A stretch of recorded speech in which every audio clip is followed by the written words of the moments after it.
Oke, kita mulai ya. Hari ini kita bakal coba pecahin kodenya Gen Z.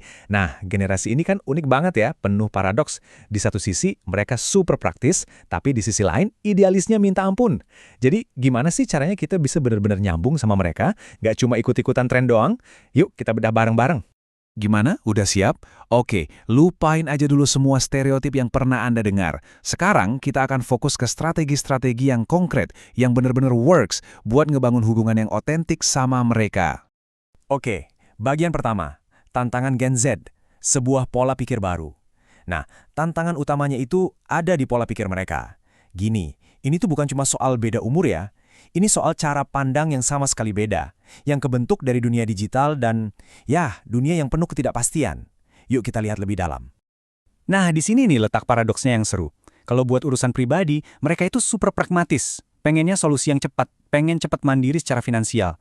Tapi, kalau udah ngomongin isu-isu dunia, idealisnya keluar. Nah, pertanyaannya sekarang, gimana coba caranya kita ngobrol sama dua sisi yang kelihatannya beda banget ini?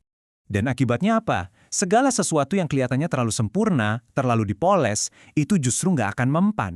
Kenapa? Karena mereka itu kayak punya radar bawaan gitu yang super peka buat ngedeteksi apapun yang terasa nggak tulus atau dibuat-buat. Oke, bagian kedua, kode komunikasi baru, cara Anda berbicara. Nah, kalau kita udah paham pola pikir mereka, otomatis cara kita ngomong juga harus berubah. Ada semacam kode komunikasi baru nih yang harus kita kuasai biar pesan kita bener-bener nyampe. Coba deh inget-inget lagi zaman dulu. Strategi marketing itu kan selalu soal kesempurnaan ya. Citra yang harus mulus tanpa celah, terus biasanya pakai seleb-seleb terkenal buat jadi brand ambassador. Nah, kalau buat Gen Z, cara kayak gitu udah nggak berlaku. Kesempurnaan itu justru terasa palsu banget. Mereka jauh lebih menghargai kejujuran. Bahkan, mereka seneng loh lihat proses yang mungkin berantakan atau nggak sempurna di belakang layar. Terus, gimana caranya nunjukin keaslian itu? Ya, tunjukin aja konten behind the scenes. Ceritain kisah dan proses yang sebenarnya. Kasih lihat testimoni jujur dari pengguna, bukan cuma dari selebriti. Dan yang penting, jangan takut nunjukin kalau ada yang nggak sempurna, karena ingat ya, satu ulasan jujur dari orang biasa itu nilainya jauh lebih tinggi daripada endorse seleb paling ngetop sekalipun. Nah, ini dia tantangan berikutnya. Dan ini gede banget. Waktu Anda cuma 8 detik. Serius, cuma 8 detik. Itulah waktu yang Anda punya buat narik perhatian mereka. Kesempatan pertama Anda. Artinya apa? Khususnya buat video-video pendek di platform kayak TikTok atau Reels, 3 detik pertama itu jadi penentu segalanya. Anda harus bisa ngunci perhatian mereka saat itu juga. Caranya gimana? Langsung kasih sesuatu yang berharga. Sampaikan pesan intinya. Bahasanya santai aja, tapi tetap informatif. Langsung ke intinya.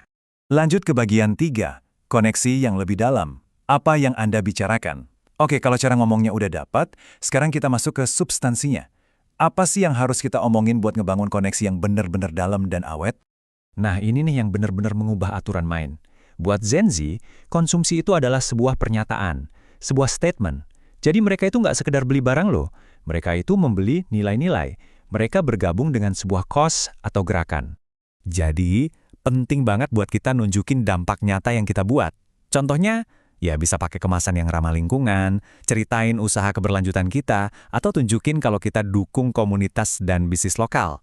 Buat mereka, ini tuh bukan basa-basi, ini faktor penentu. Ini nih yang bikin semuanya jadi beda. Pendekatan lama itu kan ngelihat mereka sebagai target pasar, pasif. Nah, pendekatan baru ini ngajak kita buat ngelihat mereka sebagai komunitas, aktif, tempat kita bisa berkolaborasi bareng. Beda banget kan? Terus, gimana cara bangun komunitasnya? Gampang, libatkan mereka. Ajak mereka ikut ambil keputusan. Pakai fitur-fitur kayak polling atau Q&A. Bikin diskusi di media sosial. Dan yang paling penting, dengerin pendapat mereka. Dan tunjukin kalau masukan mereka itu beneran diimplementasiin.